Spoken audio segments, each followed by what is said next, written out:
10 വർഷം ഭരിച്ച നരേന്ദ്രമോദി സർക്കാരിൻ്റെ വികസന നേട്ടങ്ങൾ ഒരു വഴിക്ക്, പ്രതിപക്ഷത്താകട്ടെ കോൺഗ്രസും ഇടതുപക്ഷവും പ്രാദേശിക കക്ഷികളുമെല്ലാം ചേർന്നുള്ള ഇന്ത്യ സഖ്യം മറുവശത്ത്. ജനങ്ങൾ ജനവിധി നൽകാൻ പോകുന്നു. ആരാണ് ഞങ്ങളെ ഭരിക്കേണ്ടത്? തെരഞ്ഞെടുപ്പിൻ്റെ പ്രത്യേക ബുള്ളറ്റിൻ അശ്വമേധത്തിലേക്ക് ഏവർക്കും സ്വാഗതം. പ്രധാനമന്ത്രി നരേന്ദ്രമോദി ഇന്ന് നമ്മുടെ സംസ്ഥാനത്ത് വന്നതായിരുന്നു രാഷ്ട്രീയ കേരളത്തിലെ ഏറ്റവും പ്രധാനപ്പെട്ട വാർത്ത. കുന്നംകുളം മുതൽ ഇങ്ങ് തലസ്ഥാനം വരെ അദ്ദേഹം നടത്തിയ യാത്ര, അദ്ദേഹം നടത്തിയ റോഡ് ഷോ, അദ്ദേഹം നടത്തിയ പ്രസംഗങ്ങൾ, അദ്ദേഹം ജനങ്ങളിലുണ്ടാക്കിയ ആവേശം, അതുതന്നെയായിരുന്നു കേരളത്തിലെ പ്രധാനപ്പെട്ട തെരഞ്ഞെടുപ്പ് വാർത്ത. കുന്നംകുളത്തായിരുന്നു അദ്ദേഹത്തിൻ്റെ ആദ്യ പരിപാടി. അവിടെ അദ്ദേഹം നടത്തിയ പ്രസംഗം ഏവരിലും ആവേശം ഉണർത്തി. അദ്ദേഹം അവിടെ പറഞ്ഞത് കഴിഞ്ഞ 10 വർഷം താൻ നടത്തിയത് വികസനത്തിൻ്റെ ട്രെയിലർ മാത്രമാണ്, ഇനിയും വരാൻ പോകുന്നതാണ് യഥാർത്ഥ സിനിമ. കുന്നംകുളത്ത് പ്രധാനമന്ത്രി നൽകിയ ആവേശം വളരെ വലുതാണ്. ആ വാർത്തയിലേക്ക്. കാത്തിരുന്ന ആയിരങ്ങൾക്ക് മുന്നിൽ ആവേശം വാനോളം ഉയർത്തിയായിരുന്നു പൊതുസമ്മേളന വേദിയിലേക്ക് പ്രധാനമന്ത്രി നരേന്ദ്രമോദി എത്തിയത്. പതാക വീശിയും മുദ്രാവാക്യം വിളിച്ചും ഹൃദ്യവും പ്രൗഢവുമായ സ്വീകരണമാണ് കുന്നംകുളത്ത് തടിച്ചുകൂടിയ ജനക്കൂട്ടം നരേന്ദ്രമോദിക്ക് നൽകിയത്. പതിവ് പോലെ മലയാളത്തിൽ പ്രസംഗിച്ചുകൊണ്ട് തുടക്കം. വടക്കം ഥാട്ടൻതെ മണ്ണിൽ ഓരിക്കൽ കുടി വരാൻ സാധിച്ചതിൽ എനിക്ക് അതിയായ സന്തോഷമുണ്ട്. മോദിയുടെ ഗ്യാരണ്ടി വീണ്ടും ഓർമ്മപ്പെടുത്തിയുള്ള പ്രസംഗം. ये नववर्ष नई राजनीति के आरंभ का वर्ष होगा. अब केरला पार्लियामेंट में अपनी मजबूत आवाज भेजेगा. इसलिए आज केरला भी कह रहा है, फिर एक बार, फिर एक बार, फिर एक बार. മലയാള നാടിനു വേണ്ടിയുള്ള വികസന പ്രതീക്ഷകളും അദ്ദേഹം മുന്നോട്ട് വെച്ചു.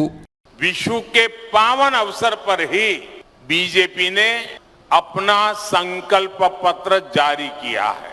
अब बीजेपी ने घोषणा की है कि 70 ईयर्स से अधिक आयु के सभी सीनियर सिटीजन्स को आयुष्मान योजना के तहत फ्री मेडिकल ट्रीटमेंट मिलेगी. पीएम आवास योजना में गरीबों के लिए 3 करोड़ नए घर बनेंगे, नए आवास बनेंगे. यहाँ केरला में भी हजारों गरीबों को नए घर मिलेंगे. 10 വർഷത്തെ വികസന നേട്ടങ്ങൾ ട്രെയിലർ എന്ന് നരേന്ദ്രമോദി പറഞ്ഞു. കേരളത്തിനും ഭാരതത്തിനും ഏറെ മുന്നോട്ട് പോകാനുണ്ട്.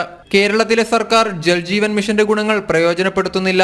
അവർ അഴിമതിയുടെ പുറകെയാണ്. എൻഡിഎയെ പിന്തുണയ്ക്കുകയാണെങ്കിൽ നിങ്ങളുടെ ഓരോ വീടുകളിലും പൈപ്പ് വഴി കുടിവെള്ളം എത്തുമെന്നും മോദിയുടെ ഗ്യാരണ്ടി.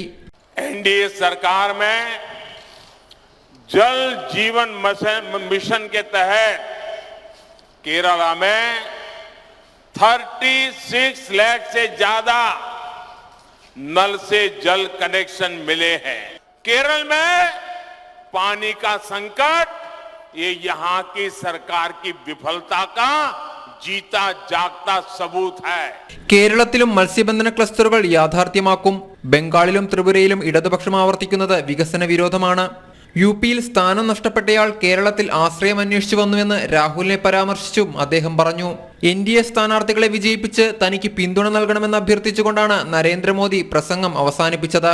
मेरी अपील है, आलातूर से डॉक्टर टी.एन. सरसो, त्रिशूर से श्री सुरेश गोपी, पोन्नानी से श्रीमती निवेदिता सुब्रमण्यम, मलप्पुरम से श्री वी.सी. अब्दुल सलाम और चालाकुड़ी से एनडीए उम्मीदवार श्री के.ए.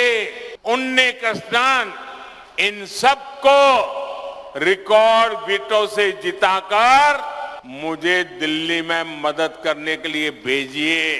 ജനം, തൃശൂർ.